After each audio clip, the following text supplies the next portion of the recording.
you guys? Looks like we are having some technical difficulties already.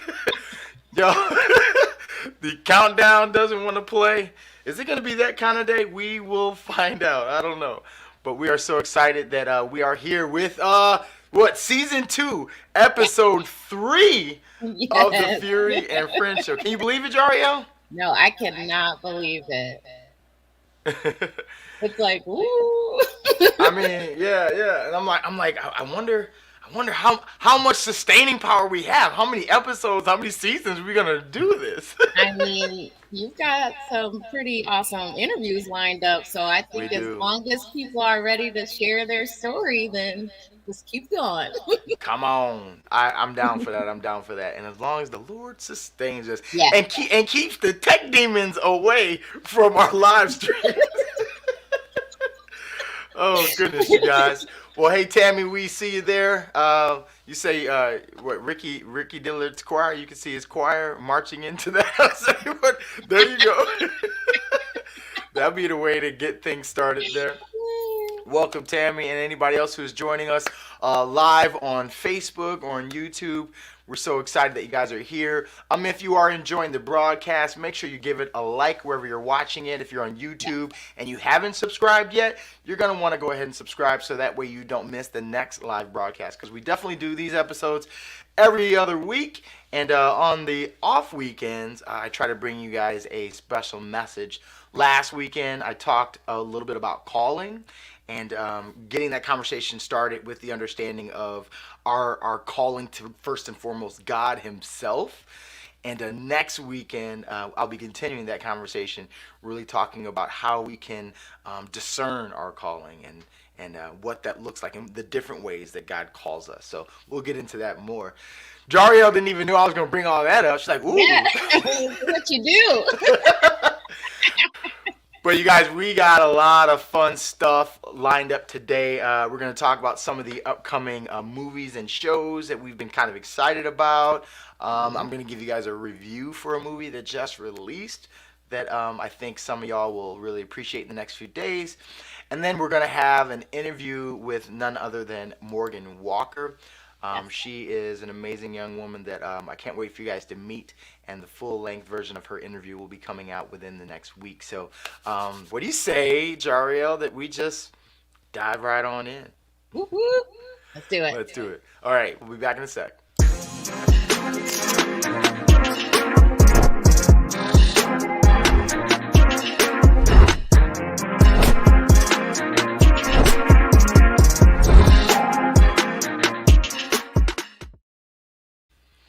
All right, so we are going to first talk about a show that I've been excited about for a while, the Book of Boba Fett. Yes. Now, that show, for those of you who are Star Wars fans and watched The Mandalorian, you can't really see it right now, but I got on my Mandalorian sweater. My daughter Layla got me that as a Christmas present, so I thought I'd rock it today. Then I didn't realize that the camera was going to be so tight you won't even see it. So I had to show it off. But that show is one that is it's really diving into the understanding of this race of people called the Mandalorians, and they were really an intriguing people. When we first saw only one of them really demonstrated in the early on Star Wars movies, which was Boba Fett. And there was such a legend about him because he had such little screen time in the original Star Wars movies. But it was like he was like this hardcore dude that like didn't really say much. And you didn't mess with him, you know. He ended up capturing Han Solo, and it was like, man, this is that dude. Yeah. And then we think that he dies, you know, at the end of it. So when they brought out the Mandalorian, it was like, oh, they're going to show us the story behind the people where he came from and all that. And then they brought us Boba Fett himself late in the Mandalorian series. So now they brought out the Book of Boba Fett, which is where he gets his own, you know, kind of series talking about his storyline. So let's get into this a little bit. First of all, we'll talk general takes. What did you? So first of all, you've seen the whole thing? Yes. Daria? Okay. Yes, I've Oh, and seen for it. anybody who has not seen it right now, spoiler alert, spoiler alert. We're gonna Yes, spoil everything. everything. So, so if you're one of those that like, I have a good friend who actually likes spoilers, who Mhm. waits to find out what happens in things before we watch it. She watches it. So Yeah, if that's you, hey, stick around. this is If it's it. not you, you might want to wait and maybe come back, or we're just gonna apologize. So what did you like about, or what did you think in general about the Book of Boba? In general, I actually liked it more than The Mandalorian. Really? I did. And then I just like you were saying, there was like such mystery around Boba Fett. He had such little screen time, but everybody loves Boba Fett. Yeah. Yeah, they even did a um like a behind the scenes, not a behind the scenes, but they did like a history of Boba Fett thing on Mhm. Disney Plus. I think it's called Under the Helmet, and like Okay. they're looking at Boba Fett under, that's the play on the words because the Mandalorians aren't supposed to take their helmets off, right? So yeah, they gave you a little bit of that. So I'm actually blown away. We haven't talked about this. So you like this more than the Mandalorian? I Tell me did. why. Walk me through like what were some of your reasons why. Typically I don't like a ton of like flashbacks, but they were so necessary in the Book of Mm, Boba Fett, and I just loved getting like the backstory with him and the Sand People. Like right. I love that episode, and even the episode of is it Phoenix Shang or that's Yeah, what she? Fennec Shan. Like Yes, she's dope. yes, Super her dope. backstory. Like I just love the storytelling of the Book of Boba Fett. Yeah, I've heard some people say. Actually, I was talking with a friend of mine, and he said, "Oh, wait a minute." Now I think about it, it was actually in when I had this conversation here on. You can check that out on Freedom Story Entertainment YouTube. We'll put a link to that in the Yeah. description. But this guy Guardian, who I have Star Wars chats with all the time, he actually was saying that people were telling him it should be called the Book of Fennec because like she's such a major player in it, where she is constantly the muscle, Yes. behind all the moves and helping him with some of the strategy. And you could see throughout she doesn't really vibe with the way he's doing things. No, not at all. Yeah, she's like, you kind of soft, man, and like I don't know. Like, why are we being diplomatic? Right, like, I thought you were ruthless. Like now you're more of a politician these days, huh? Exactly. Yeah. So that I thought that I mean that's a good take with being a big fan of Fennec in there. What's interesting to me is I know a lot of people who overall were not huge fans of this series, and yeah, there's quite a bit of your hardcore Star Wars folks, and I think it's because some episodes um, felt to me a little bit cheesy.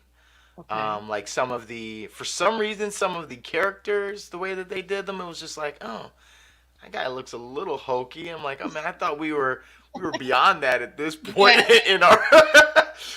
But I really appreciated the story. I appreciated the theme of respect versus fear, Hmm. where like I think especially as we look at leadership these days, there's a big reckoning Oh, on for sure. leadership happening that's going on, where it's like people don't really want to submit to authority anymore, and a lot of it is because of the way authority has been wielding its authority and leadership, and that's Yeah. been mostly like by fear and intimidation and oppression versus a sense of mutual respect, which is what he even tried to do.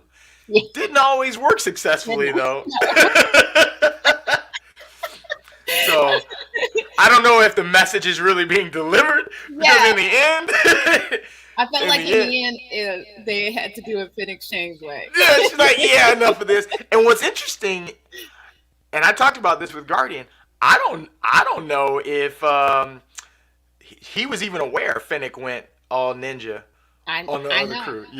I I don't kept even know. saying, "Where is she? Where is she?" And I'm like, That's where she oh yeah. is, doing what they should have done all along, right? As a man of God, that feels weird to say, so maybe it's. But there's a sense of suspending your engagement with reality as Yes. you watch these things. So it's not like I'm like really saying let's go slice people's throat and hang them. Like that's not what I'm about. So. Yes. But those Pikes, Oh, they were bad dudes. They yeah. were bad dudes, and like they were more than anything were about that money, money, money, money, money. It's like yo, Mhm. we're running Spice. We trying to get that dollar. Who wants to be in on this? And like they would run over anybody in order to get that. And like even the Oh, Huts, that's they realized, yo, we about that money too, but we about that Lux life. Like we yes. just trying to chill and eat off the fat of the land, and y'all bringing war. So we out. It's all Yeah. yours, Bob. You can have it. Now, another thing that was I thought was really cool was the now this is now I'm curious about your take on this. So since you liked Boba Fett more than you liked the Mandalorian, what did you think about the episodes where it was more Mandalorian? It was almost like a return to the Yes. Mandalorian show. Yes. Well, I did like that because I did Okay. feel like the Mandalorian when it ended, his relationship with I call him Baby Yoda. I know he Yeah. has a real name, but Grogu. Yeah, yeah. yes. But I was just like, oh, that's still like an open-ended thing. So I love seeing them come back together and him Yeah. using his little Jedi powers. That was a sweet moment. That was a real sweet moment. And it's like, man, everybody's getting so soft. Because, like, this whole show is like the softening of these hardcore characters. Because when Yes. he's reunited with Grogu, he's like, oh, hey, buddy. Like, it's like, yo, you're hardcore. What the- I know. And I did like that they introduced that weapon. What is it called? Oh, the dark saber. The dark saber. Yeah, I was yeah. like, ooh, where are we going with this dark So, saber? I mean, did you see both seasons of The Mandalorian? I did.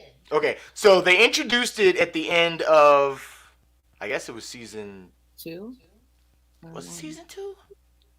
Actually, might have actually been introduced at the end of season one, and Okay. then the bad guy Moff Gideon had it the whole Yes. time during season two, and they were trying to figure out whether or not to I don't know how to take it back from him. Really, they were worried about how to get Baby Yoda. They weren't even worried Yeah. about that sword at the time. And then they met up with the other Mandalorians, Bo-Katan, and so this is where it gets all into like the Star Wars nerdy stuff and Yes. pulls in characters from like Clone Wars and Rebels and all those other cartoon shows that have been even said that they're like part of the canon of Star Wars now. And that dark saber, then we get an understanding more of the importance of it in this series. So that is one Mhm. of the reasons why those episodes are super important, because they give you that understanding of who wields the dark sword is like Yeah. the leader of the Mandalorians. But what was interesting about that whole scene for me is like, so how y'all gonna kick him out? I, He got the dark saber. Like, what you talking about? You tripping? I, I was that was probably the most confusing moment for me throughout the entire series. I'm like, what? It was such a random like, okay, did you take your helmet off? It's like, why didn't you ask this question months ago? Why the random 2020 questions? Yeah, it's like in the middle of a battle too. Yeah. Yeah, that was interesting. And then he was just like left, but then yet he still is like though she took away the quote unquote title of Mandalorian, he still Yeah. walks in that identity. Yes. So even after that, you heard him saying, "This is the way," and like this is what Yeah. we do, and that. Now there's two other scenes that were like super epic that had Star Wars fans gushing. One, if you follow in what is it, Rebels, where I think he might be introduced, there's a character that you might have just met. Yeah. This dude is named Cad Bane. He has very much like a background and a history, Boba, where people once they got to know him a little bit, like fell in love with him, like oh. And Guardian, the Really? guy I talked to on Freedom Story Entertainment's YouTube, he says that's his favorite character from Star Wars. Wow. Yeah. So he's one that, but we find out more of his story through the cartoons than we did of Boba before. So there wasn't as much mystery, but this is the first time he's in live action. Okay. So it was like, when you could, I know, I'll tell you for me, as I was seeing him in the distance, and Yeah. like, and I'm seeing the silhouette, I was like, I think that's Cad. Are they bringing Cad Bane? Are they really doing it? You know? And I was And like, so, yeah, and you're probably like, oh, that's a weird looking guy. Like, yeah, that's scary. yeah, no. So he was. That was the moment for so many people that made episode 6 specifically. Like that was the icing on the cake Okay. because the real like meat and potatoes that was amazing of episode 6 specifically was Yeah. that whole Luke Hmm. and Grogu, and then you throw in Ahsoka in there. It's Yes. like bringing you back to all of the Empire Strikes Back vibes, where Yeah. Yoda is training Luke, and Luke is a Hmm. Padawan, and like I was like, Yeah. No, dang, it was this so is so cool. dope. It was so cool. Yeah. So I was super excited about that, and the conversation that Luke had with Ahsoka was really interesting. So Ahsoka, if you were ever a fan of the Clone Wars, Ahsoka is one who was the Padawan of Anakin. So Hmm. Anakin, when he was young and coming up in the Clone Wars, you see Anakin and you see Obi-Wan. And Obi-Wan is like training up Anakin, and then he says, "Okay, Anakin, I think you now are ready to be a master and train up somebody else." And then he gets Ahsoka as his Padawan, and so Anakin eventually we know goes on to be Darth Vader. Yeah. So in this scene in episode 6, they're having this exchange, and I don't remember what Luke did or said, but she goes, "You remind me of your father." Yeah. And it's like, oh snap, she's talking about Anakin, like, yeah, because that was her homie. Like she loved him, and doesn't remember him as the dark villain Darth Vader, Exactly. but as her mentor Anakin. So that was super cool. And one last cool character I'll speak on before I'll let you get a word in. I just got lost on Star Wars. Like, I can talk Star Wars for ages. I feel. Actually, just one of my homies was just texting me his kids. They just went to Disney and they got custom made R2D2 and other droid units. And I was Oh. talking about how I got my lightsaber back there. Maybe I'll bring it out one day. Grown men and lightsabers. Lightsabers, right? They're so cool. Yeah. But anyways, one last dude that was real cool Oh, is this Wookiee, yes. Chrysanthemum.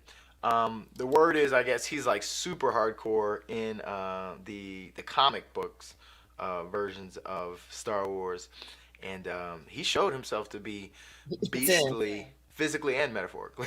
Yes. I was like, is this guy ever going down? Like, Yeah, like we need to get a Wookiee on our side, man. right? Yeah. So I think all in all, I definitely agree that it was a good show. Yes. There were moments of it that I was like, I don't know, but I enjoyed it. So I'm not. There's Star Wars fans out there that are like absolutely hating it, Oh, but wow. I'm definitely not one of those. I enjoyed it. So Me too. yeah. Good. So that is it on Star Wars. You guys leave some comments. Let us know, whether you're watching this live or on replay, what you thought of it. How did you vibe with the show? Are there things that you were anticipating or expecting for the future? Were you as bummed as I was that they killed Cad Bane? Like, like they introduced him and then they killed him. It's like, okay, that Auntie was Tammy fun. says she knows a good dentist for him. Yes, yes. Oh my gosh. That is hilarious. Why don't I see that coming? Oh my. Yeah, so he definitely could use a dentist. Let's throw that. Let's throw that picture up Some there. Yeah. veneers. Yeah. Them teeth. Them teeth. So well, let's move right along to some of the other shows and movies that we watched. What do we got up next? Moon Knight.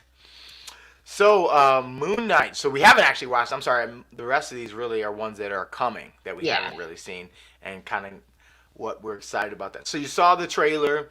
Had you heard of Moon Knight before that? No, it's still a mystery to me, to be quite honest. Yeah, And you're I'm, like, but I like that. yeah, I yeah. don't know what to expect. So, Moon Knight. I don't really know what to expect either. I'd heard of him. I knew of him. I'd read one or two, issues of comic books featuring him. I really wasn't like one going deep down into his whole. Like I didn't have Moon Knight comics, Yeah. but I had ones that had him in it. He was, excuse me, he at one point became, I think, like a West Coast Avenger. So he was Oh. in the Avengers world. I don't know how they're gonna tie him in here, but Phase 4 is a complete mystery to me still. Like how they're connecting everything that just kind of Yeah. seems like a bunch of stuff, but I slowly am seeing like with Doctor Strange and Hmm. WandaVision kind of coming together. So Yeah. we'll see. And I'm trusting their journey here. They've already nailed it, so Yeah. So Moon Knight, what I think is going to be interesting about this one, I think will also similar to Morbius, which we're going to get to in a bit. You see a darker kind yeah. of anti-hero almost, where Hmm. it's like, so you're a good guy, but yeah, you're pretty vicious, and Yeah. there's a definite darkness to you, and not like darkness like Dark Knight, but darkness like, is that evil? Like, you know? are you a villain or? Yeah, yeah.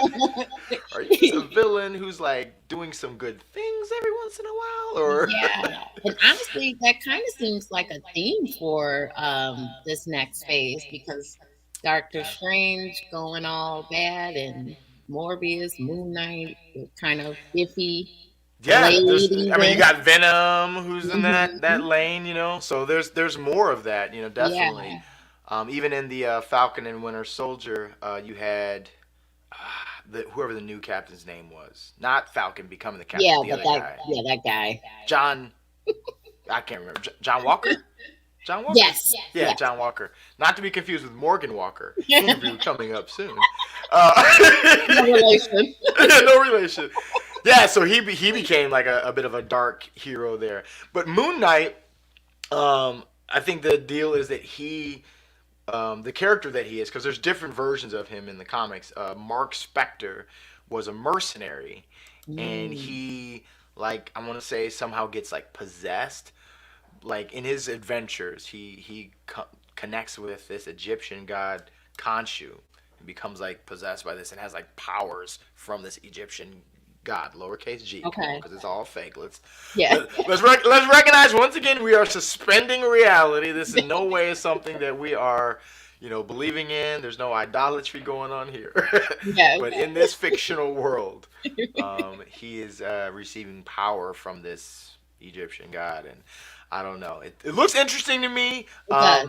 I'm really curious to see how they do it. I like the guy that they chose. I wish I could remember the actor's name, I know. but I just love that Star Wars connection. exactly, yeah, yeah. Poe Yeah. Dameron. So Yes. I don't know his real name. Wait, Oscar Isaacs, maybe? It's definitely Oscar. Okay, something like that. Not Oscar the Grouch, but so I think that's gonna be a really interesting one, and that comes out March 30th. Yeah. So that's pretty soon. So that's probably Woo. one of the next things we got. I think maybe the Batman Oh, might come yes. out just before Before that. that. We've already Yeah. talked about that. So when that Do comes we out, we'll have see. to? Hey, you know what? I'm gonna see it. I don't trust it, Yeah, of and I'm course. really worried that I heard it was like a 3-hour movie. Oh, But not for sometimes that's a good DC. sign. But y'all better really kill it if you're doing 3 hours of it. Yeah. So, but anyways, that's Moon Knight coming up on Disney Plus on March 30th, and then let's see what else. Let's talk. Actually, let's talk Morbius next, Yeah. because I mean that's another dark kind of, I don't know, hero villain. I really don't know what bucket to put him in. He looks like a villain Yeah. from the trailer. Looked like he's just going around eating up people. Right. But but at the same time, I don't know. And I don't know enough about him. I don't know if he's like gonna be like Blade, where Mm, Blade, was a vampire killer, yeah. and he's gonna go around defeat evil vampires or something, or if he's maybe gonna be the villain that Blade now needs to be introduced to stop. Oh, yeah. That I could see that happening Because they're too. already bringing us along this journey that has Blade in there. We already Yes. heard Mahershala Ali as Blade's voice at the end of Eternals. Mm-hmm. So we know that's coming. So Yeah. maybe. And we know he's at least, we know he's Marvel. We know he's at least in the Spider-Man universe. Hmm. And we know that because in the trailer he's got Spider-Man on the wall. Yes. And like they're talking about Spider-Man as a murderer, like those are some of those people that are anti-Spidey. So he's in the same world. So I don't know if they're gonna try to pull those in. One of the things that concerns me about Morbius is similar to like a Venom, where it's not actually produced by Marvel Studios. Yeah. So it's a Marvel character. So they'll say in association with Marvel. Yeah. So it's kind of hit or miss whether or not it's going to be awesome. But it could be good. I It don't know. Are could you be. excited about it? I'm just excited because I love the way Marvel just like teases things, and that just gets me so excited because I just love seeing how at the end how it all connects. Right, right, right, right. Like a big puzzle. So I'm excited about I it. like puzzles. Yeah. Yeah, so we will see what Morbius has in store for us. So, Yes. um, let's see. Then we got Buzz Lightyear. Yeah. That is actually no. I'm sorry, Lightyear. It's Yeah. not called Buzz Lightyear. They're, That's they're trying to, slightly. but it's still the story of Buzz Lightyear, but they Yeah. try to make it a little different. Um, so what I thought was so cool, I thought this was a super brilliant move.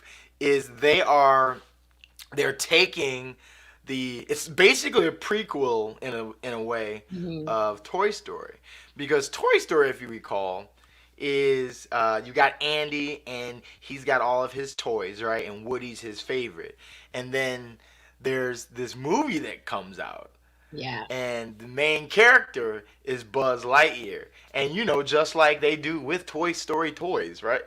They have Exactly. toys from that movie. So this kid Andy was so excited to get his Buzz Lightyear action figure. And so that's the conflict of Toy Story, is like, this new toy, is he going to now take the place of all the other toys and everything? Yeah. So they now go and create the animated version of that movie that Andy would have loved, that introduced Buzz Lightyear. I was like, So cool. that's super dope. That's super dope. Yeah. So I'm interested. I mean, in seeing the trailer, were there any things that you thought were cool? You think is that something Liam might like? Yeah, and honestly, I like that it looks like there's a lot of action for an animated film, and I'm like, I love action, so but I do think it'll be something that both parents and kids love. Yeah. Yeah, I Yeah. think so. I think it'll be one. I'm excited to show Mateo. I realized I haven't even shown him the trailer yet. I want to show him that, Oh. see if, because he loves Buzz Lightyear. Okay. That's one of Oh, his favorite he'll love characters. that. Yeah, it's like been his Halloween costume for 2 years running. Although he completely, the first year, boycotted trick or treating. He wanted nothing to do with going out and all that stuff. Um, and Tammy, you see Tammy, she talking about was that Morbius teeth you talking about, Tammy? Yes. What's up with these characters? Yeah, I don't know, Tammy. They don't have a good dentist. They need a good dental plan. Well, Buzz seems to have well, we don't really see him there, but I'm sure he's got fine teeth. He's a Yes. fine, upstanding hero. I I'm think sure they bad have a teeth is just a dental sign of a plan. villain, right? Yeah, typically. Yeah, basically. Well, yeah. So Lightyear looks to be interesting. That comes out in June. So Mm. yeah, coming out pretty soon as well. That'll be a nice little thing. I think shortly after Mateo's birthday, maybe we can take him. Oh, So, that'll be although nice. trips to the movie theater with that kid are, Trust me, yeah. I know. I know you know. I know that we relate. We relate. Have you heard? Side note: have you heard in Antioch? For those of you guys that are in the Lake County area, the Antioch Theater. If you have kids that are on the spectrum or need different types of sensory experiences, they do. I want to say at least they used to before COVID. Once a month, a sensory showing of different movies. Oh, that's really cool. Yeah, so that's been where we take Mateo now, because even though I don't think he's as impacted by the loud sounds, because they actually Hmm. turned the volume down a little bit, they turned the house lights Oh, on a little bit, so it's less of like an immersive experience. But the reason why we really go there is because the people that go there, they know the They deal. understand. Yes. Yep. Because They're you're going to have kids running around acting crazy, not knowing how to handle themselves. yes. And the tickets are discounted, everything's cheaper. Oh. So it's actually like the perfect thing for Mateo. And I don't know, that might be something that Liam might be Yeah, into I'm too. gonna check So that out. yeah, and Thank yeah, you. no problem. That's why I'm here. And last but not least, Yes, we've got a light-hearted rom-com for folks. Marry Me. I love Marry a Me. rom-com. Marry Me just came out yesterday as of the live recording right now, starring J Lo and Owen Wilson. And my wife was excited because she's big into Latin music, and it's got Maluma, who is the other guy there. I had no idea who that guy was, Yeah. but she knows, she likes his music. And looking at the trailer, what did you think of the trailer? Uh, I liked it. I want to see it for sure. I love rom-coms, and in particular, I love J-Lo rom. They're like, I know what to expect, Yeah. and they're always just so. I just love them, and I love J-Lo and rom-coms. Yeah. Well, I will make a confession here. Growing up, ever since In Living Color, I have been a bit of a J Lo fan. Like, she was one of the fly girl dancers on In Living Color, Yes. and I remember being like, oh, she's nice. And like J-Lo. ever since then, I've had a little bit of a crush on J Lo, and Larissa Yeah. and I joke about it. And man, she is aging really well. Very Like, well. I huh? appreciate Yeah, it's like, it. how you doing that? How you doing that? I mean, she's like in her what, 50s at this point or Yeah. something, He's and it's 50s. like, man, how you do it? But Yeah. so the premise, in my opinion, the premise is absolutely bonkers. It's, Terrible. it's ridiculous. So bad. It's so ridiculous. It's like, so we're supposed to buy that she just finds a dude in the audience and decides that she is going to marry this guy. So we don't, in the trailer, you don't see how the whole thing, plays out. And I'm not going to spoil this one because I did actually see it. I saw it yesterday. Um, and if you get past, like, once you embrace the ridiculousness of the premise, Yes. then you can actually come to terms with it and enjoy it. Where I think you can find some lighthearted moments in it. It's got a really good soundtrack. Oh, Actually, that's it's what I all, heard. yeah, from what I could hear, it was all original music, and I haven't recently been a fan of J Lo music, but the songs, I was like, oh, that's kind of good. And actually, like, there's one that plays a really central role towards the end of the movie. Um, Tammy said, "Money makes you age well." That's Yeah, definitely yeah, yeah, yeah. I mean, you ain't lying. You ain't lying. true. Um, but the music, there's one song in there that's "On My Way to You," which Okay. I thought, it was like, oh, that's actually a really sweet song, and I thought it was sweet before seeing the movie and just hearing it, but then, like, now seeing it in the context of the movie, I was like, oh. So it's softening me like Baby Yoda's done to Mandalorian. So now, so now you love rom-coms. I mean, so look, I'm gonna be honest. I'm gonna be honest. I've always been a fan of cheesy movies. It's weird with me. Like, I can't stand it when the movie is so predictable and I know where it's gonna go. Hmm. Except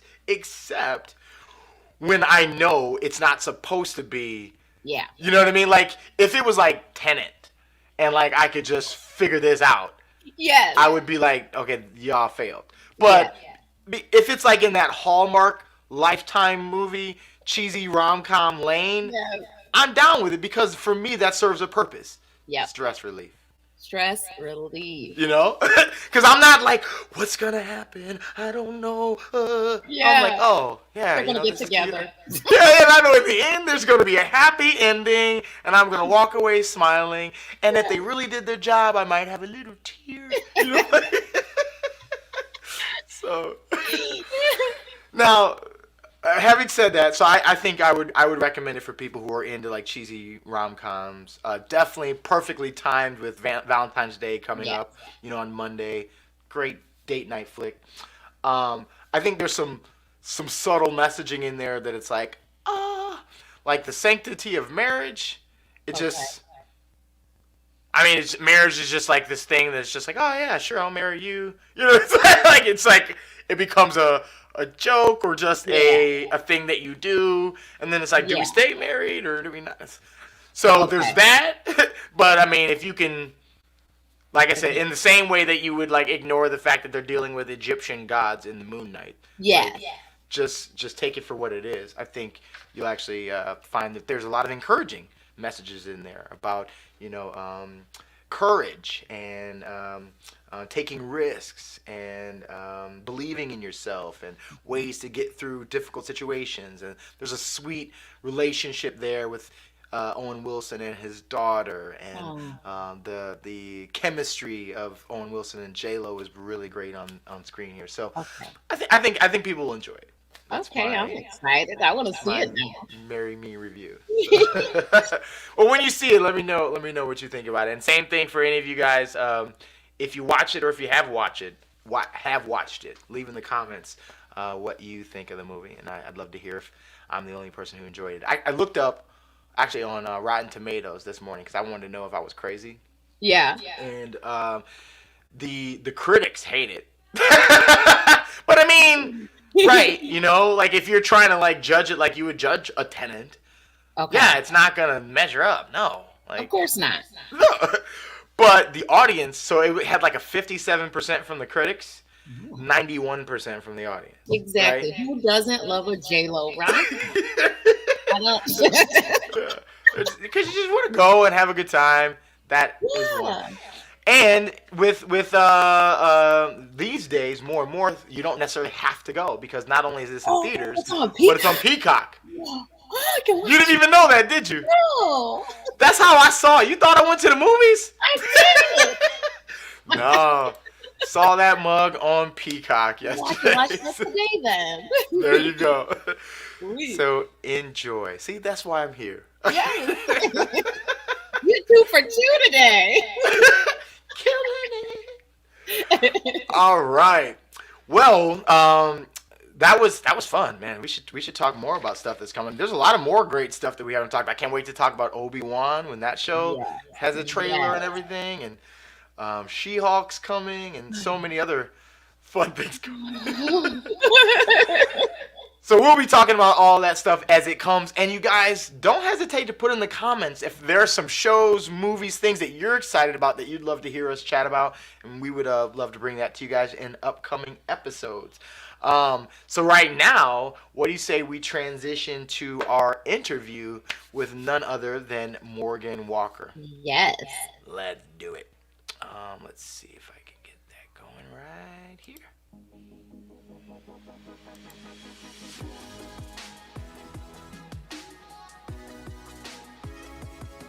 You guys hear that? Excellent. I can. Good. What's going on, you guys? Welcome to the Freedom Stories podcast. This is season 2, episode 3. You guys, and if you don't know, this podcast is dedicated to really walking you guys through the story of people making their journey towards freedom. And I'm so excited today to introduce you guys to. You guys don't know how much tech someone was who I failing don't get to during spend this enough interview. time with, Morgan Walker. Welcome, Morgan, to the podcast, y'all. Hi, thank you. I'm excited. Yes, me too. I have been looking forward to this. We've talked about doing this podcast for a while now. Yeah. We finally are making it happen. And hey, season 2 is better late than never, right? Totally. And so you guys, just to give you a little bit of a backdrop of who Morgan is, and then I'm gonna let her kind of go deeper. Well, gosh, there's so many things. She is working in so many ways on behalf of marginalized folks through most of her life, from what I've been able to see. She's done work abroad. She studied abroad, and now she gets to kick it, pun intended, with kids throughout Lake County. But I'll let her tell you a little bit more about who she is. So maybe if you want to give everybody a I don't know, a quick 30-second, 10,000-foot view of Morgan Walker. Sure. Yeah. So grew up in Grays Lake, and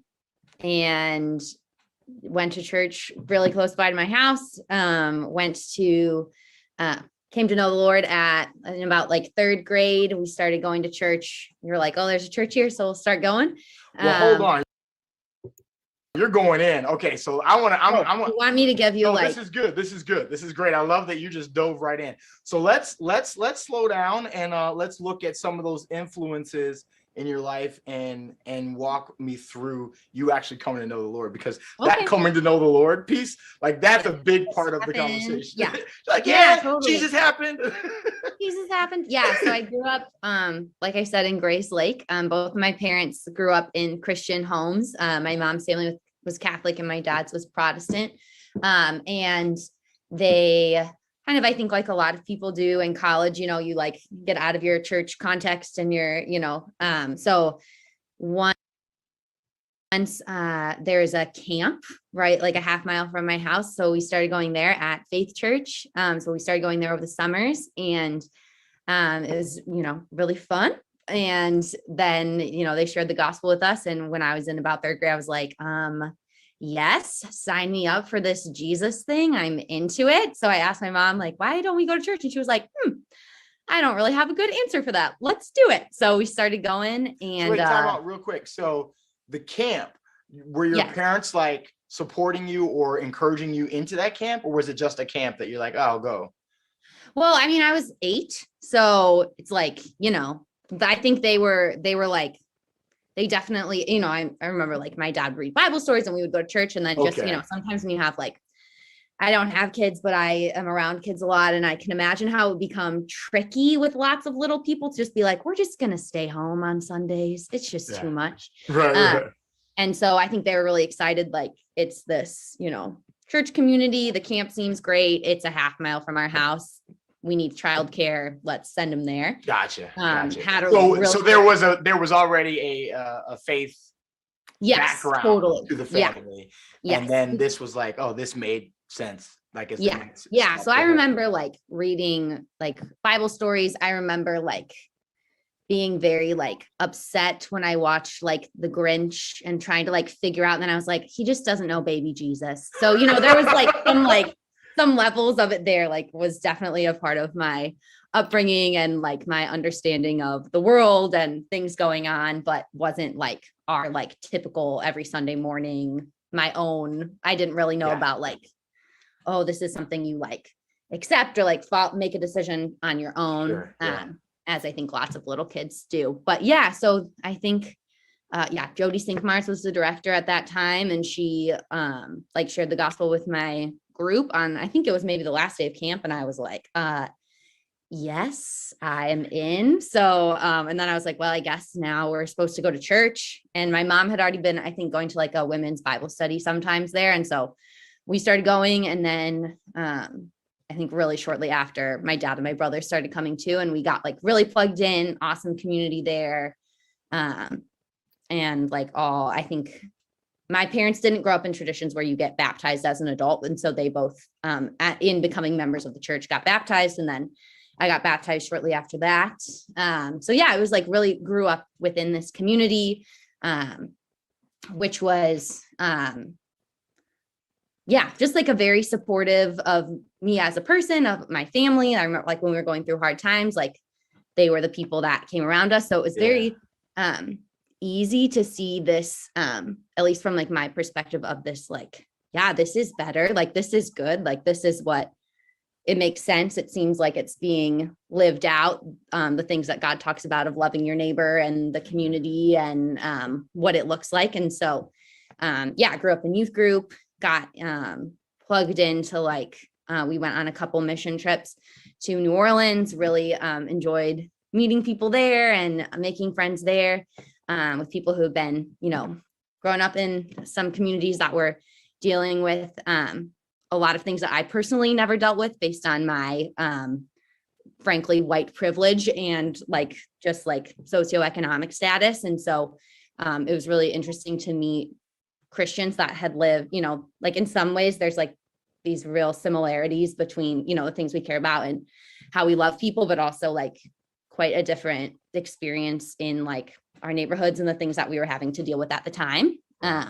So that really got me hooked on, I think like, I was like, I'm going to be a missionary now. I'm going to like go to Africa and save all the children. So wait, at that point, so this is on the first or second trip to New Orleans. You said you went on a couple trips. We went, I think I went on, so junior and senior year of high school. Okay. Yeah. So in your junior, senior high school, you're experiencing things that are very different than your normal world. And you're kind of having your eyes opened to, oh, wow, there's people who live very different than me. And yet like Jesus is there too. And like, now your heart is kind of getting pricked for this global understanding of who God is and those that need him. Right. So what was that emotionally like? Now I know I'm getting a little deep here, but what was that emotionally like as you were like sensing missions were a thing for you? Like if you can remember how you might have been feeling in that season. Yeah, I think it felt like, to me, it felt like this. I mean, I really enjoyed the trips we went on. So I think like for me, it was like, these were like times of like real like spiritual mountaintops in my experience, like times where I felt like very close to Jesus, times where I had, like quite a bit of fun, like extrovert pack, like all your friends, you're like living together, you're doing all this cool stuff, you're like worshiping together, eating together. I was like, great. And then just like really seeing like, oh, wow, this is like something like people live their lives, like loving other people and like talking about Jesus and like that, in a really pretty simplistic way. I was just like, I just can like play with kids all the time and like talk to them about Jesus and it's going to be great. And I think, so I think to me, it was like a little scary, like being the idea of like being like away from, like, cause I think when you think of missions, obviously you think of like going out somewhere. Sure. And so I think there was like this sense of like adventure though, of like, this is really exciting. Like, this is where I've felt the closest to God, the times I've seen God moving. I'm going to get to do that. I'm going to get to like meet all these cool people and help people. I think, looking back and in college, so I went to college for ministry, and my sophomore teacher, she's, bless her, she had us do a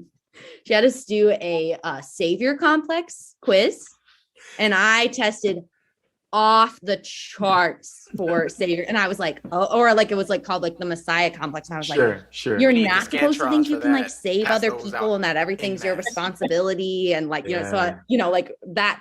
I'm really thankful that she did that, because it kind of checked. I mean, I don't necessarily blame like church, it's like when kids are like, I want to go do this, I love Jesus, you're not going to be like, no, don't do that. But I think internally, we have this like the American exceptionalism idea of, and I think that like feeds into our churches of like, okay, well, obviously like Christians in America, I don't think I never like wrote it out and really like, you were never actively thinking this.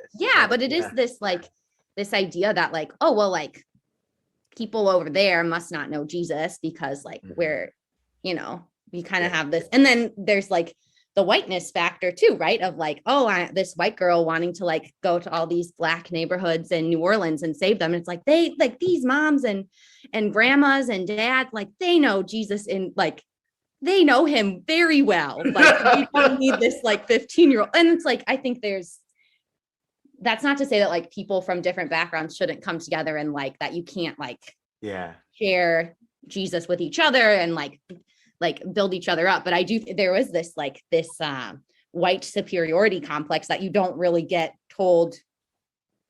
I mean, like nobody questioned Well, the thought that I and like I wanted think- to save the I- world as a I 16-year-old. So I love the journey that the Lord's had you on with discovering this, and what you were just saying there about like no one questions that, no one ever asks you about, and I think from my perspective, it's likely because the no ones, like all of the people, would have been people who too were Right. wrapped up in that, and not like, so it always takes someone outside of that perspective Mhm. to help you see that, see the Yeah. other side of you, Mhm. and I think that's one of the beauties of continuing to have such diverse relationships with people, and not just like I know people in other Right. races, but like where they're able to, hey, like random acquaintance in a classroom probably isn't going to have a conversation Right. where you're going to receive the truth that you Yeah. might have a white savior complex. Yeah. You know what I mean? They're like, you're not a safe person. Yeah. I'm not going to spend my day. Yeah. And I also love how you aren't doing the thing that I think too often happens, where we throw the baby out with the bathwater, where it's like, oh, well, then white people should never go on mission trips. Yeah. And it's like, no, that's not Or never it. interact with anybody that doesn't look like them, which Right, is like, right. hello, newsflash, you can't, because Yeah. And like, we live in a world newsflash, where you people live actually- together. You need that. Like, you need, like, the reason this is an issue is because there hasn't been enough of that. Yeah. And in most of those interactions, the power dynamic isn't healthy enough to actually be able to have a real fruitful community where you can experience that stuff. And I think I was just having a conversation earlier today, not to make, see, I'm talking more than I normally do in these. Oh, it's a conversation. Go for But it. I was having a conversation earlier today about just about obeying the Lord, right? And making sure that we are living lives that are faithful, and doing all that we can, with the Spirit's leadership and help to live holy and set apart. And the conversation at the same time was like, but what about legalism? And what about living life to make sure you're not, just trying to check off boxes or doing something to earn his love? And it's like, yes, both of those are things that we need to, be aware, like be aware of the one while pursuing the other. And it doesn't mean because legalism, which is bad, is a reality, I shouldn't pursue holiness, and I shouldn't, like you gotta recognize them both. And I think it's almost like a legalism, like legalism's foothold is like that part of us that's like, well, what if me like seeking the Lord is really being legalistic? And I don't know, it's like this. And you're still trying to own it. You're still trying to run that. And I think so much of it, for all, I feel like we talk this can be a whole nother rabbit trail, but like, as somebody that like has been like, I've had an anxiety diagnosis since I was really little, like growing up in this, like, well, like you're not supposed to be afraid and like trust in the Lord and all of these things. Like, and I think sometimes we really twist these things. I'm like, why do we like somehow like we read a Bible verse and then we're like, what's the meanest way this could be taken? And like, that's how we take it. Like God's like, don't be afraid. And we're like, except he's yelling at you like a drill sergeant not to be afraid, instead of like, what if this is like, the vibe of like parents comforting a child after a nightmare? You're not like screaming at your kids like, how dare you not trust me to keep this house safe because you're afraid, So that's another rabbit trail, but like really grew up trying to be like, okay, I'm like not going to be anxious about this because the Bible says don't be anxious about anything. So I won't. And it's like, like so much of like this, like legalism, I think is really like kind of built in of like, you have to do the right thing. And if you do the wrong thing, like not only is it going to mess you up and your relationship with God, you're going to mess everybody else up and you're going to totally ruin it. Or like, I don't know. I just like realized how much of, really is this like this anxiety of like this kind of belief that like, I don't know, when you dig down into it, it's like, man, like, do I really believe that if I'm like seeking Jesus, like God's going to be like, well, screw you. We're just going to like lead you the wrong way. Like, right. You didn't measure up. Yeah. And like, it's almost like gospel is like that you we literally do not. And Exactly. so, Yeah, it's almost like we don't instead of ever taking that fully- as like, did we fully receive that gospel? Like, yeah, like a freedom to be like, okay, like I'm gonna like, I think we almost take it as like, let's just really like dig into the fact that we are terrible and like we can never measure. And God's like, this is literally, I just don't think that was the point. I don't think Jesus like it wants us to be like so like I remember being like, oh my gosh, like I didn't read my Bible today. Like, what's going to happen? Or like, Right. I'm praying about, should I go to this college or this college? I talk to like students all the time who are like praying about, and they're like, man, like, I just think God, it's this kind of, our American culture is very, and probably also like white American culture is very like, we do not do well with any sort of like ambiguity. yeah. And you can look at, just spend a day and pay attention to how many labels are on things when you are out in the world. I was behind a bus the summer after coming home from Uganda, and there are 6 labels on this bus. One of them that said bus. And I was like, wow, what a relief to know. Like, I was like, wow, we just need things like mapped out. And I think sometimes we feel that like, it's not this like God's calling us into this relationship and a walking with God and, loving God, and that's not a checklist. And I think we're so worried sometimes about making sure we do everything exactly the right way, or like everything's gonna fall apart, that we forget that there's like that we can like trust God to take us with him. I don't know, like that is it right there. There's the even after receiving Jesus and the Holy Spirit's empowering, and like we are pursuing our calling and our mission, we never, well, I shouldn't say we never, often we don't actually let go of the reins of the whole thing. It's like, okay, so now I've got Jesus, so now I'm strong enough to take care of my sin and like make sure that I am obedient, and now I'm strong enough to like, and it's like, no, like that's not the deal. Like he says, come to me who are weary and heavy laden, I will give you rest. It's a gift. He's always giving it to us, and we're so busy then, like we'll take the gift of rest, but then we'll also take, more responsibility. Then we make rules about how we're supposed to rest, and how do you know if you've rested in the right way? A great way to know if you struggle with legalism is if hearing this conversation, you're starting to worry about if you're legalistic and starting to make like really strict rules for yourself about how not legalistic you're going to Here's be. the way. Like that's a really great way to know. Away from legalism. I need to make sure that every day. Yeah, but it's hard. It is. Like, and it's and I love how you said in this culture, like that is one of the things that's so hard about this culture, because it is so transactional, and it's a culture that definitely wants labels and boxes and clarity for things. We do not do well with the unclear. And I think one thing that should become clear for people in this conversation is life with Jesus is a life of ambiguity. Yeah. It's a life of trust. Mystery. Yeah. Really got There is literally a mystery to God.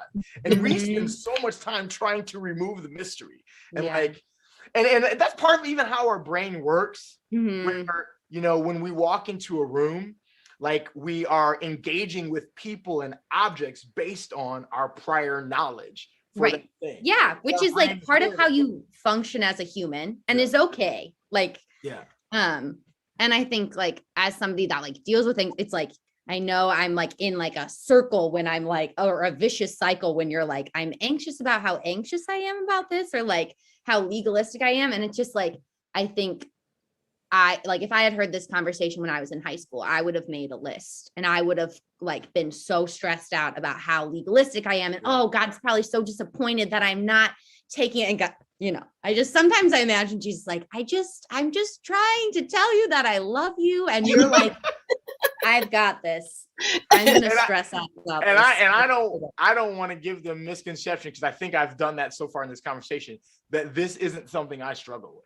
Like, no, I literally struggle with this, but I'm aware at least of that. And I'm like, okay, I Yeah. need to let go. Just Mhm. let go of it. Yeah. And I think so much, I don't know, I read just sometimes like, people can use the Bible. If Satan can use the Bible to twist it and try and mess up Jesus, like we can do this to ourselves. So sometimes I'm just like, I just need to read the Jesus story part. Like, let me just read about Jesus. And I spend a lot of time in the four gospels because sometimes I'm like, all right, these other people are doing weird things with all the other ones. Let me just like focus in. And it's just like, I mean, half of what Jesus did was he just walked around and talked to people and ate food. And like, I think the idea that somehow like our life is going to be, not that our lives are going to be exactly like Jesus, but it's like, yeah, I don't know. You think of like half the commands in the Bible and they're about like feasting, like we are going to have a party, like it's just like, I think it's like it's life with Jesus. And it is like, how do you like leaning into that, like the love that God has for me and for other people, and like leaning into the work that God is already doing, like that it's not like there's no there's no corners on a globe, but there's no square inch. Unless you're a flat earther. Like I've revealed myself to be not a flat earther. Darn it. The mystery's gone. I ruined it. But yeah, I think like it's fun looking back at like high school me and being like, sometimes I think high school me would look at me and be like, like, is she a Christian? Because she's not legalistic enough. But I think, and sometimes I like when I'm feeling more generous with myself, maybe I think of like, maybe this is like what high school me was longing for, was this like ability to like, wow, like it doesn't have to be all about like the checklists and the making sure you're doing everything exactly perfectly. And like, it's not about like who you exclude. Like, it's about like this leaning into this like all encompassing love of Jesus. And like, which is, I mean, sometimes when I feel like I'm getting too much on my high horse, I'm like, all right, let's think about the thing I know about Jesus is that he made everybody angry. So I'm like, okay, who would Jesus eat with currently? That it would make me annoyed to know that he went to dinner at their house. And then I'm like, okay, that's people I'm not like loving, that those are people I'm excluding, and I need to like pray that Jesus would like open my heart to those people, so because good right there. That's that so is good. quality, right? when you maybe it is something about going to literal Bible college is that you start to horrifyingly resonate with the Pharisees a little bit, and you're like, oh no, like they're like the teachers of the law, the bad guys, the people who studied. And I love to bash on the Pharisees, but sometimes I'm like, man, like I'm the people, like we're the people here, we're like and I'm like, oh, like when we start to like use the Bible to like beat people up is when I can tell you like we can have different opinions on things, but it's like Jesus, like if our theology is starting to make people think that God hates them, like that's not it. That's not it. Like, I'll tell you that. Like, that's like, and if it's starting to exclude, like Jesus, the thing Jesus did all the time that pissed the most people off, I don't know if you can say that on this podcast. We can say that. We can say made that. people the most angry is like the people he included. And so it's like I I think my like views have like shifted somewhat since high school. I think. Well, let's talk about some of that journey. Let's get back to some of the narrative of your story here. I mean, obviously we can have some beautifully rich conversation about everything. This is one of the things I love. We go on lots of bunny trails. We do, y'all. But like, so you said things have shifted. So walk us through a place where you felt like so you already talked about how in your class with your teacher, I think you said sophomore Anna Sundin. Yes. So that was one marker where you felt like, oh, there was a perspective shift happening. What was a little bit of the journey like between that and maybe the next perspective shift, and what brought you to that? So a big part of my like life story has been the time I spent in Uganda. And so I studied abroad there my junior year of college for one semester at Uganda Christian University, which like, it just makes me like the amount of people that I talk to about this, and they think one, that like Uganda is a city in the country of Africa. And two that like are either like astounded that there could be a college in Uganda, or that like I was going there for anything except to like serve, like that it's like, I'm like, no, I'm like, learning from Ugandan professors. Like I have a Ugandan supervisor at my practicum. I think that was like, it was a really big eye opener for me, just on like some of these like things that I didn't like, things that I realized, like, I was like, wow, do I like have this view that like, because I'm like a white girl from the Midwest, like that I know more about Jesus, or that I must be like, I'm not gonna, that there, how could there be like this incredible school and all these incredible like communities of faith in somewhere like Uganda. And I just like, I have met like, it just shamed me almost like the just the like community focus and the humility and the what is it called when you share? What's the word called for generosity? Thank you. Like I remember the like lowest point where I was like, I have a problem is like in Uganda, it's like rude to eat food in front of other people. Like you just share what you have, because like obviously. And so my roommate would like, her boyfriend bought her chocolate and she's like giving me half of the chocolate bar. And I was like, I don't even know what to do with, you're in college. Okay. You don't have that much. And I was at the lowest point where I was like, I have chocolate.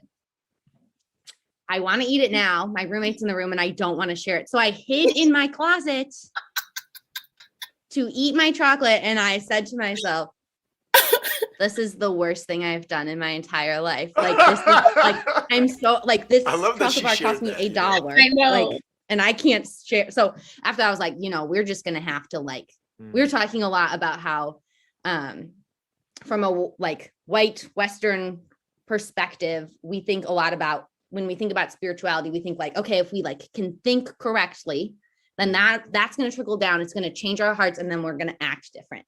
And we talked a lot about how like, actually it's like your actions are going to change your heart. So like, if I wait all that time to be generous, I'm going to be eating chocolate in my closet for a long time. And I was like, I'm just going to have to start sharing. And it was like the simplest thing. I didn't think of myself as like a greedy person or like, anyways, that's just one example that I don't know why I told that. That's really good. That's got me thinking about when the Lord sent me out from the way I was doing church to the way I feel like he's calling me to now, which was more characterized by like having the right systems and the right thought process for, the theological understanding of all of it, which theology is important. And then we will now get to the mission, right? Yeah. Once that's all, and the inverse was so much like, okay, a mission focus where it's like, let's go and do and like learn and grow on the way. You know what I mean? Yeah. And that sounds so much like what you're describing there. So that's good. It was really, I think I also like, I went to Uganda, like kind of like being like, okay, this is like the first time I'm going to be in a situation where I might be like the only white person in the room, because I went to a predominantly white college. I grew up in Grace Lake, which is like getting more diverse, which is wonderful, but is still like a predominantly white, went to predominantly white schools. And I was kind of like, I had this very naive idea of like, I'm going to like understand what it's like to be like a minority in a different context. Yeah. And I'm going to learn so much about that. And I think like I learned a very slim amount of like, when you walk into a room and all the heads turn towards you, but like that was the difference. Being in Uganda was like this white privilege that I knew I experienced in America. And I thought somehow like, oh, I'll like escape that in Uganda, was just like heightened 1,000 fold. Oh wow. So they all looked at you like you were like literally had children like come up to me at my practicum and like touch my skin and say like, your skin is good because it's white.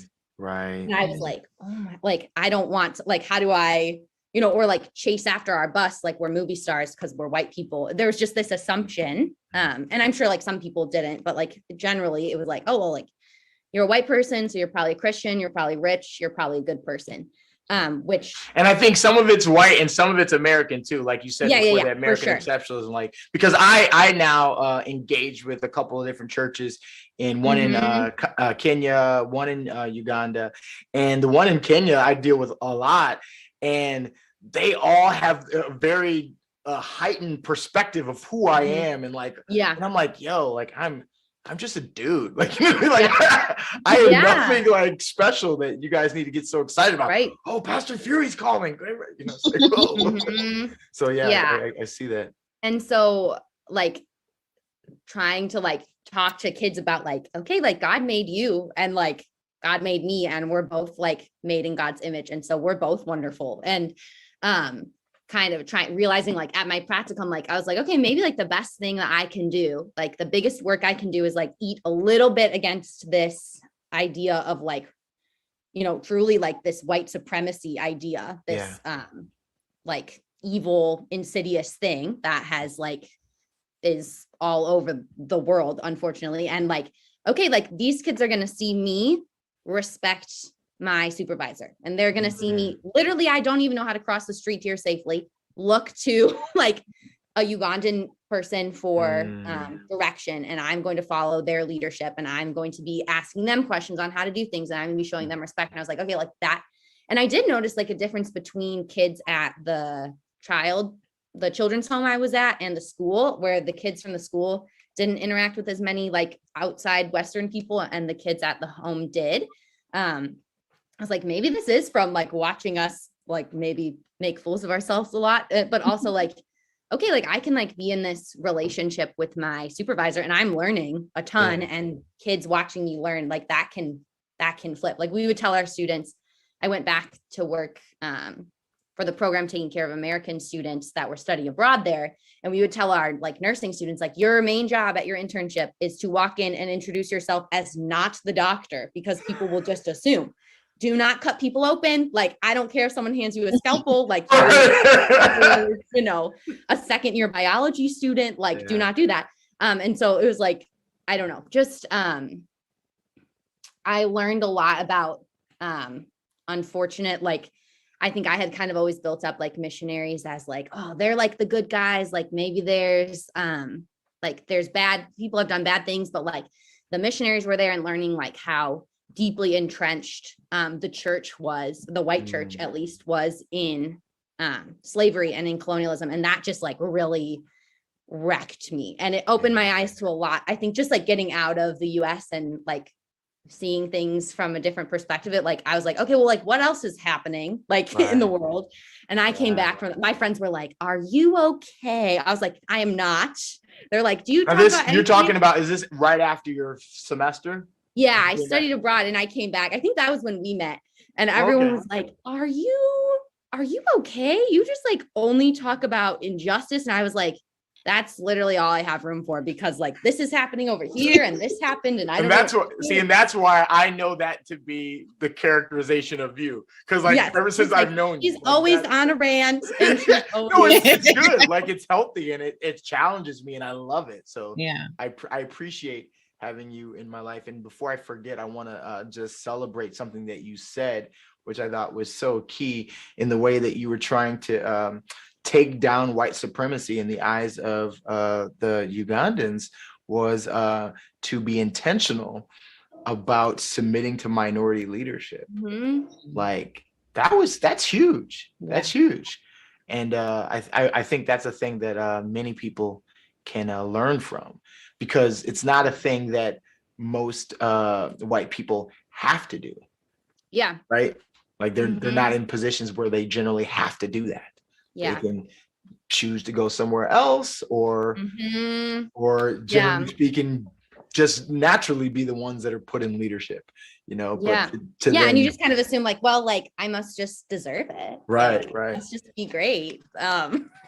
So anyways, we'll get back to now you're back, and I know, so you go back, so let's talk a little bit about you coming home and recognizing it was like a new experience for you coming home, and like were you shell shocked? What was that like? What was going on?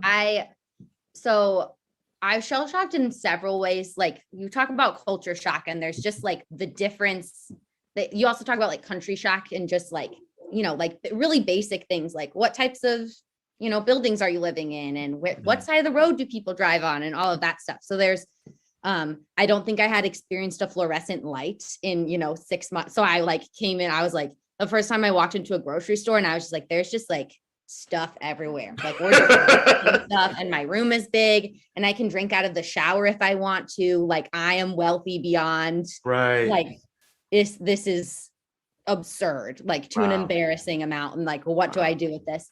And then just really realizing how like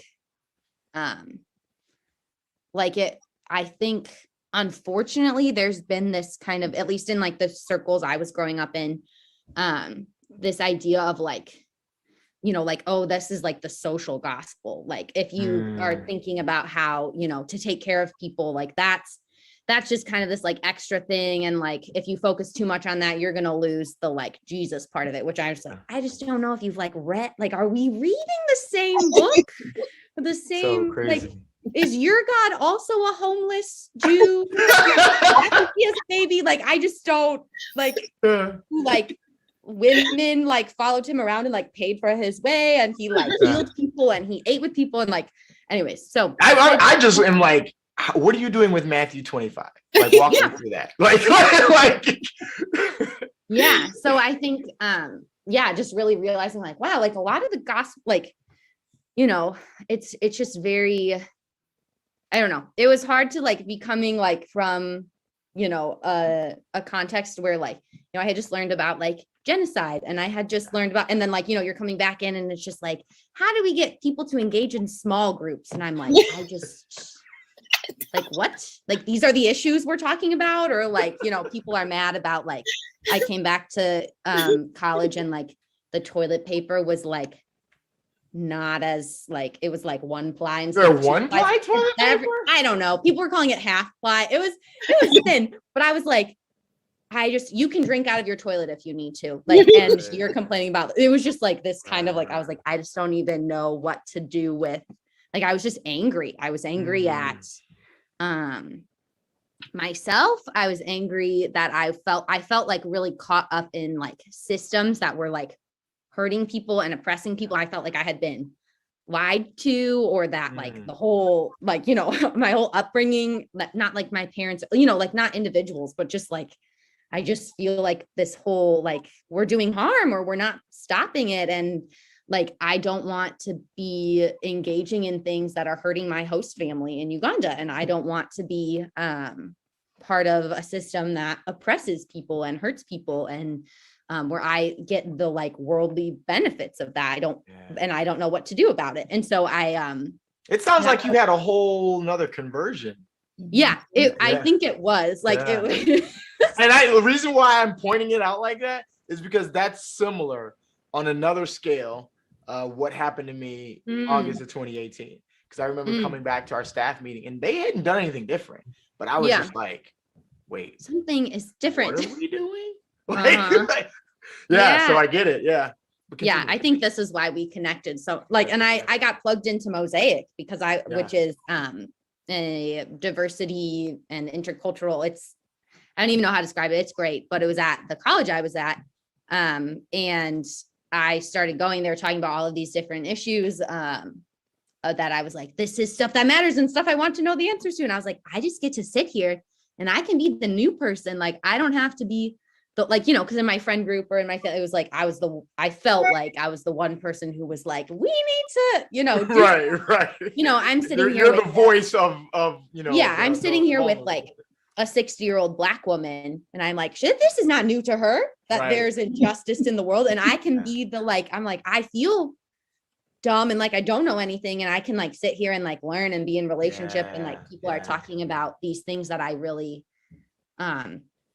I care about and I'm feeling broken about. And like, just, I think that saved me. That saved me from like being like, I'm done with the church. I'm done with Christians. Because it was, like right in my college, right where I was, right in the same place I left was this, community of people who, were diverse and who had different perspectives and who did care about justice and who cared about people who were suffering and people who were being marginalized. And so and you guys, you're going to hear more about Mosaic and their ministry if you stick around. They're actually going to be my focus for 2022 as I'm telling documentary stories with my initiative called Stories from the Edges. So be on the lookout for more of that. But her story is a part of those that have been blessed by this ministry.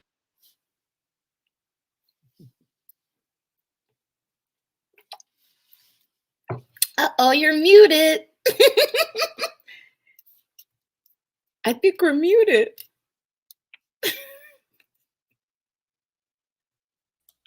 I've been muted. There we go. I couldn't hear what you were saying. You couldn't hear what I was saying. Yeah, there's about a good 20 minutes left of that, probably about 20, 25 minutes left of that interview. So many good things. I find that we do less of walking through her life as we do of really just digging into so many of the issues that have kind of marked her along her journey. And man, such a meaty convo. Yes. What were your thoughts after having watched that? So many, but I'll try to keep it concise. One, I just love Morgan. Yeah. I met Morgan maybe like 3 or 4 years ago, and she came to speak at the youth group. I was a youth group leader, and I was like, man, this college girl is on fire. I had my notes out, like this is supposed to be for the kids, but it was for me too. And so, I was just like, I loved it. And then like, there was this time where someone said something that was probably would be categorized as a microaggression. And let me tell you, I didn't even like have to make eye contact with Morgan. I didn't even have to say anything before I could even digest what was said. Morgan was all over that thing, like, what did you just say? And I was just like, I love that because it's like she gets it. Like she just has a really good heart for like people and injustice, and she calls it out when she sees it. And so I just really love that. And I love what she said about the eating in the closet. How and I love that she can make fun of herself in that way. Yes. Too, and I could just imagine her like, I'm not sharing this chocolate.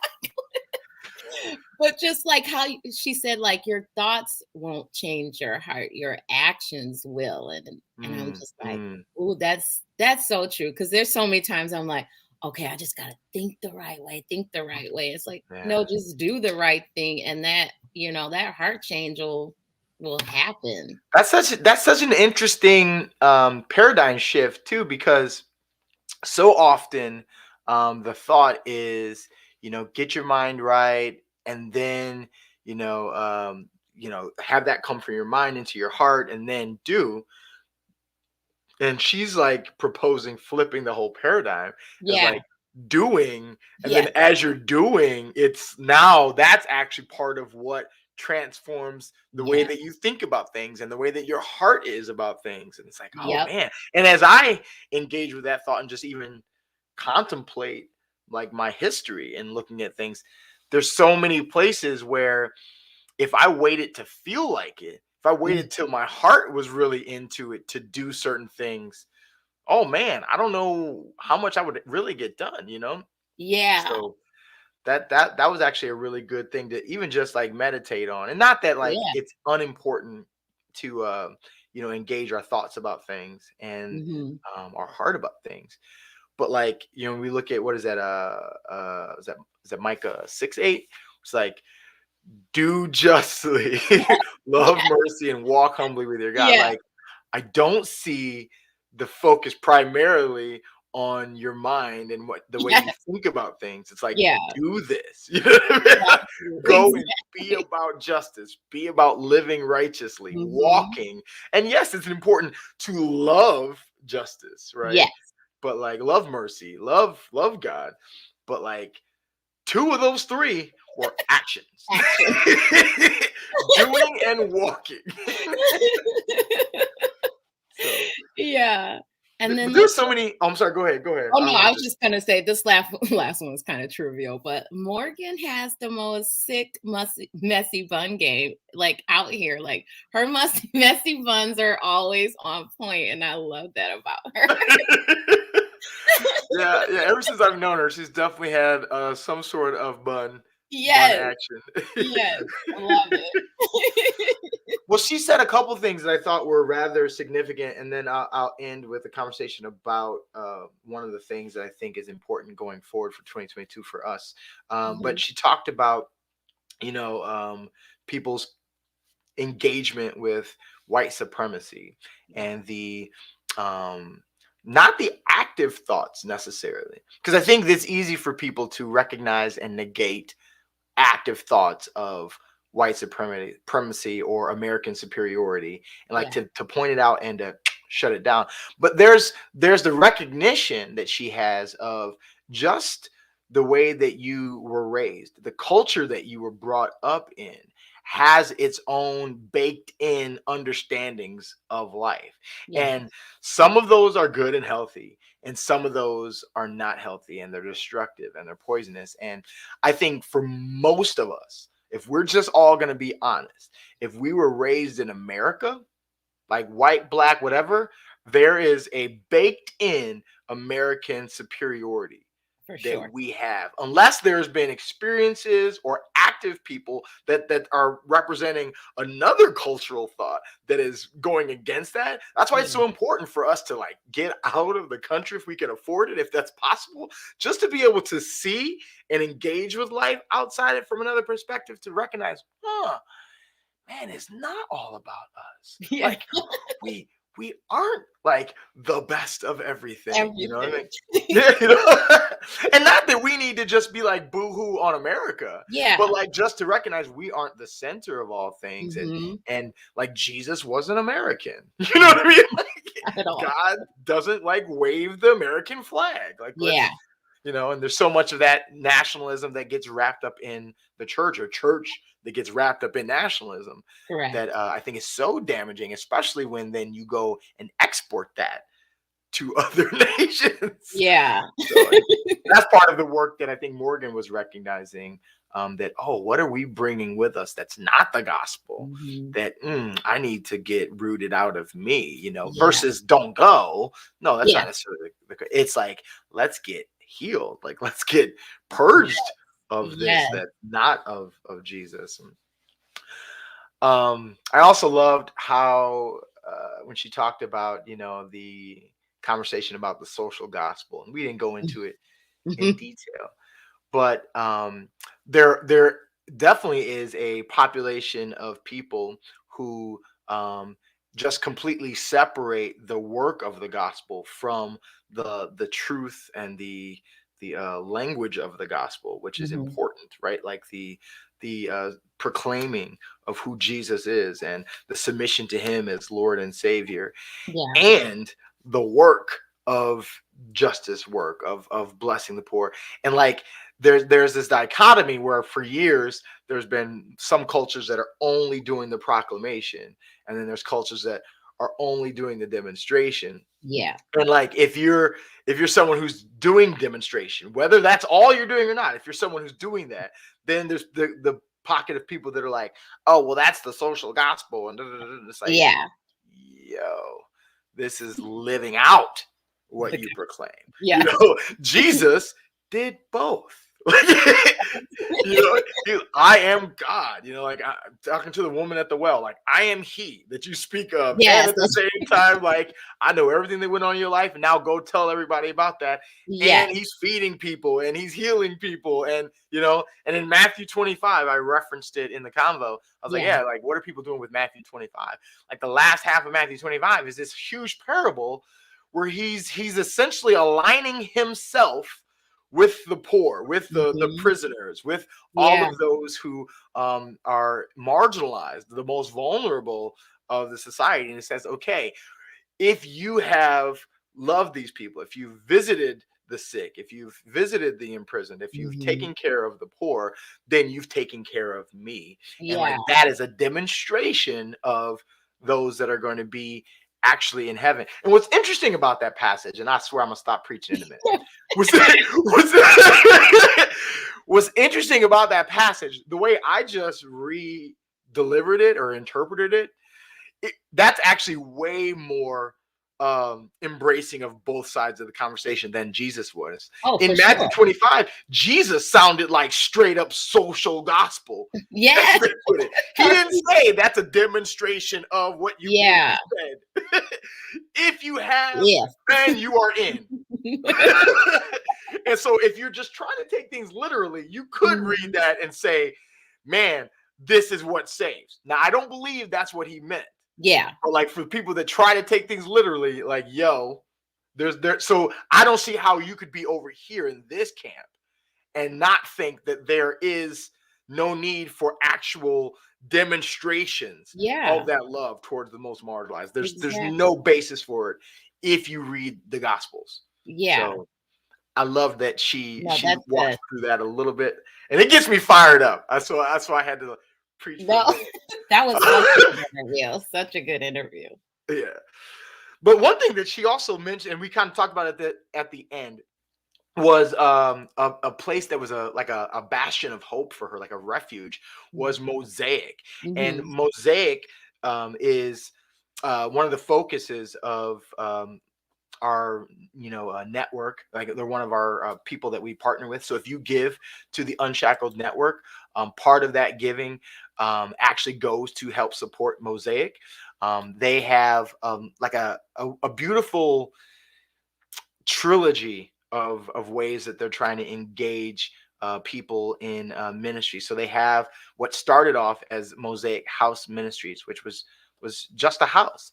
I think we actually even have a picture of it. Like, they are this house of people that get together and they pray and worship God and talk about the Bible and eat together and do all the things that the church should be doing. They do that in their house. So Mosaic House Ministries is kind of the part of the beginning of that. And then they have this campus ministry where the executive director of the Mosaic House Ministries, Daniel Hartman, leads this thing at Trinity International University, where once a week, I want to say it's on Wednesdays, they have where they serve a very basic lunch. I think it's like soup and some bread or something like that. And then they have people that speak on different justice issues and topics, not just justice, but Wow. about racial reconciliation and all sorts Yeah. of those things. Because at the heart of Mosaic is this understanding that we all have these different cultural backgrounds that are important, but they're also more important as they work together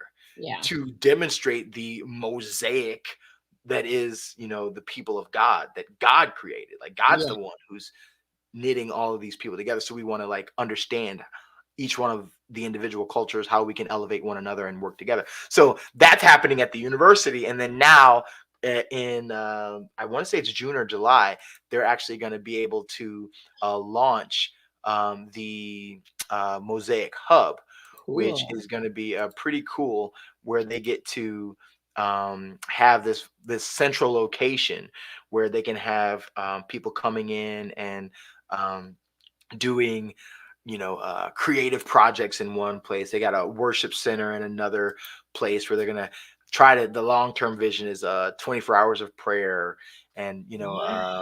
have places where they can do after school programs for kids and stuff like that. And this hub was a historic building in North Chicago that was donated to them That's by the city. nice. Essentially, I think they might have sold it to them for like $1 or something. But the Cool. details of that beautiful story, I'm going to be diving into as I work to tell their story as one of the first documentaries that I build as part of the Stories from the Edges initiative that Freedom Story Media is doing this year, which you guys can be a part of supporting if you go to freedomstorymedia.com/support. Or to storiesfromtheedges.com. And what you're giving is going to is actually the supporting of the production of that documentary and some of the other ones that will be coming, because we want to continue to highlight the people that are on the ground Yeah. really doing the work Yeah. of blessing, and like Matthew 25. They're Yeah. the ones that are living that out, And Yes. we want to make sure that they are getting celebrated. And that's one of the things that I'm really excited about. Oh, That's here we go. exciting. Tammy knows about it. She said it was the old North Chicago Library. Beautiful building. Well, what else did she say? Tammy said, why don't people get that Jesus taught a social gospel? He fed and clothed the poor and went to see the prisoners. Absolutely. Yep. And I think the problem is that the term social gospel has been so co-opted now Oh yes. that it like whenever you use it, it's like you're anti the gospel. And now you're saying Exactly. that just doing the things is all that is necessary. Yeah. And no, that's not it. That's not what Jesus did. You know, No. like he He did did the it things all. and he said the things and he wasn't like it's all of that. So Yes. and that's what's so true in so many things. And I'm just ranting now, and we got to shut this down because I'm just going off. But there's in so many places, even when we talk about politics and we talk about the church and cultural understandings, that there's never like one layer of an answer. Yeah. Yes, Jesus is the answer, and Jesus was part of a Trinity, right? Like, so like we got to recognize there's layers, there's multiplicity in Yeah. this thing. It's not just doing, it's not just thinking, it's not just how we feel about a thing, it's not just conservatism, it's not just liberalism. Like it is there's layers of it. That's why Yes. I love this understanding of the mosaic. Because it's all of it. It's all of it. Yeah. Like Jesus is trying to work and elevate the things that he's placed in all of it. Mm-hmm. And we just keep wanting to like pick one and say everything else is evil It's or evil. not it, Yes. And I promise I'm done now. Jario, you need to talk for a while. I co-sign it all. Right. Man, I'll tell you, in the past week or so, I've been real feisty. I've been real easily fired up, and like, doesn't take much to get me going.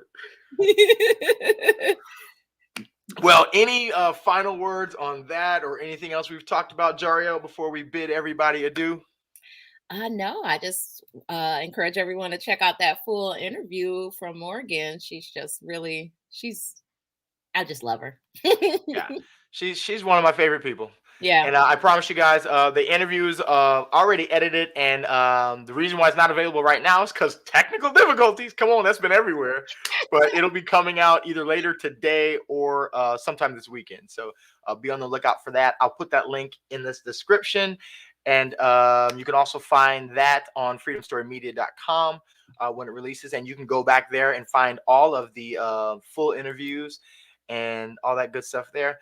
Thank you, Tammy, as always, for rocking with us, and all of you guys who have been watching and commenting and being a part of it. Sorry about you guys over there on Facebook. When you comment in the Facebook group, it doesn't show your name, so it just says Facebook user. But we appreciate y'all being over there as well. And having said all of that, yeah, subscribe, like. We'll see y'all back here next time. Bye. All right, bye, y'all.